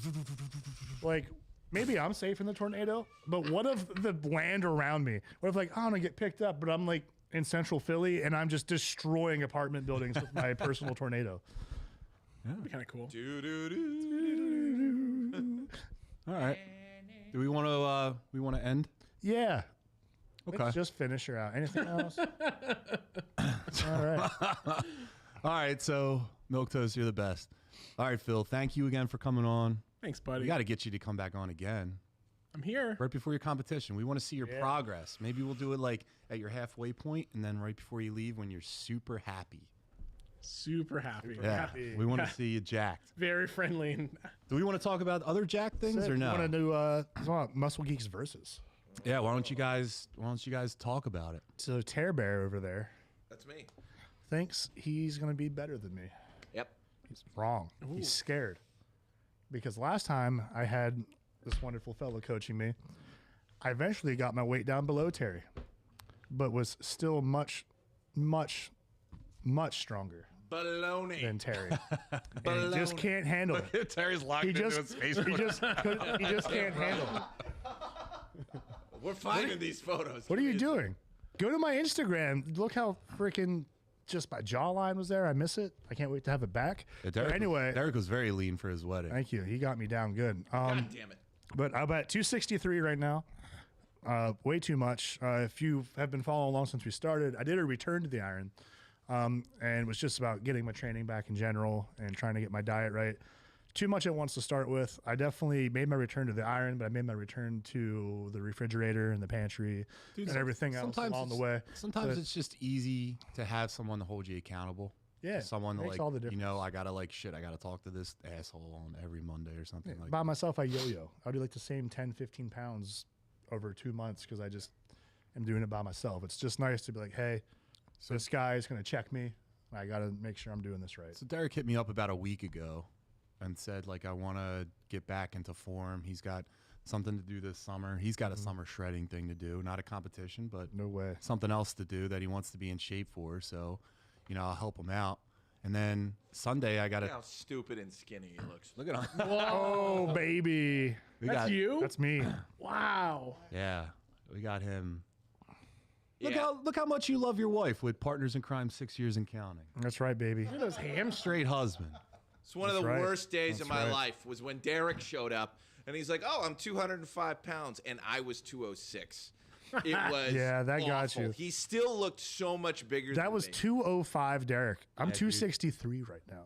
Wow. But that was like extreme at the very end. Of, Yeah, you like, got a little bit of the emaciated face. but Yeah. Not too much. I typically like to hang out like comfortably like the 220s or low 230s. I think that's like the best of both worlds for me. That's my goal. Yeah. However, we have decided that this will not happen again, and I will defeat Derek because he is the villain in this story. He is the high school bully. He is the bad teen How? from whatever sports What team did I you're do to against. you? You were big, and you knew you were big. You farm horse Terry- boy.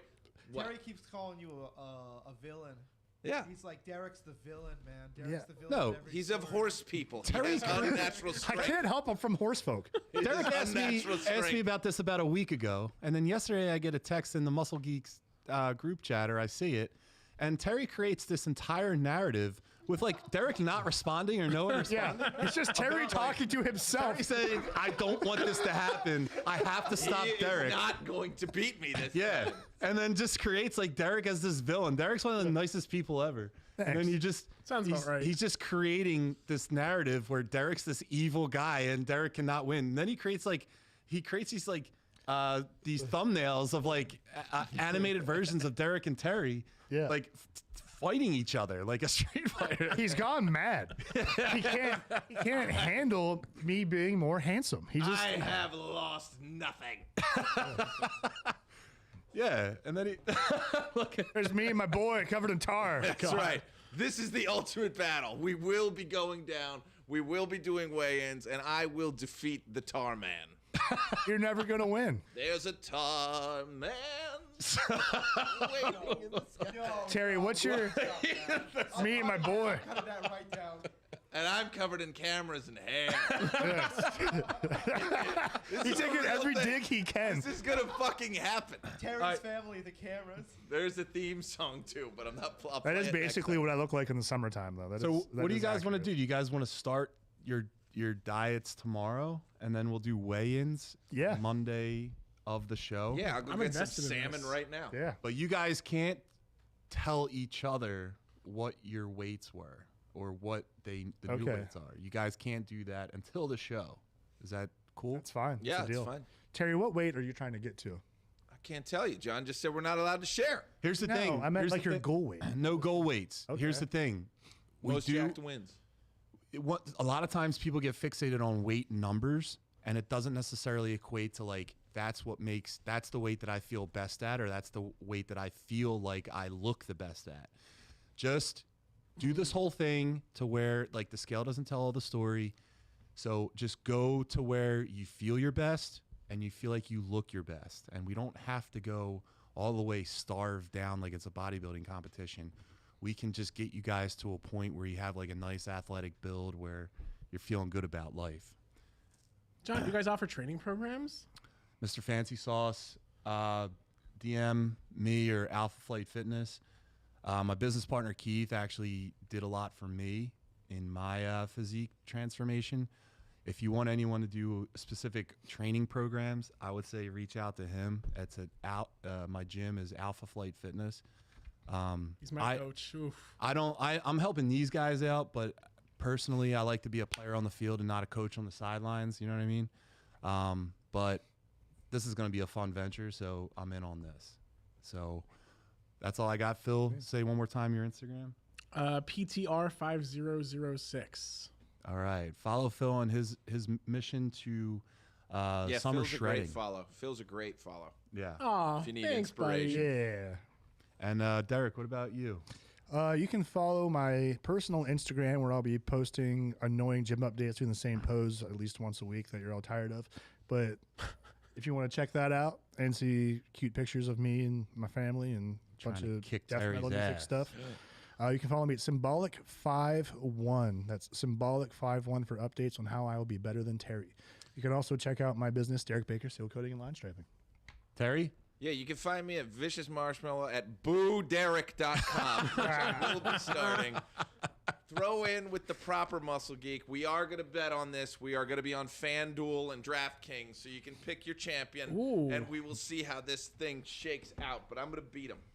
I'm going to beat him. But you're about to see the Vicious in this marshmallow.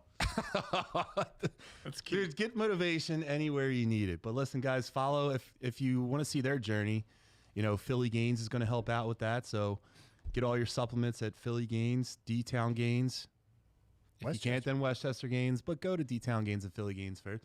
And then Alpha Flight Fitness. So Alpha Flight Fitness Downingtown and Westchester if you're not at Downingtown. So that's it. And follow all the socials. Follow the Muscle Geeks on every platform. And, hey, guys, listen, Thursday night, episode 2 of Think You Know Ball. We're figuring out our way here. Give us some patience. Give us some whatever. Just give us something. I promise not to eat Steve on the show, but we will be arguing a lot. Yes. And thanks, Milk Toast. Everyone that jumped in the chat last time, thank you so much. We're really trying to get this little network going here. So Thank you, Milk Toast. Yes, I just did. I like Thank the you. setup for that show, by the way. It looks super comfy. It's all right. It's no Muscle Geeks, I'll tell you that. That's right. All right, guys. So have It's a great a good set. Okay? It's a great set. It was built with love and care. We're working on it. All right, guys. Have a great night. See you next week. See you Thursday. Thanks, guys.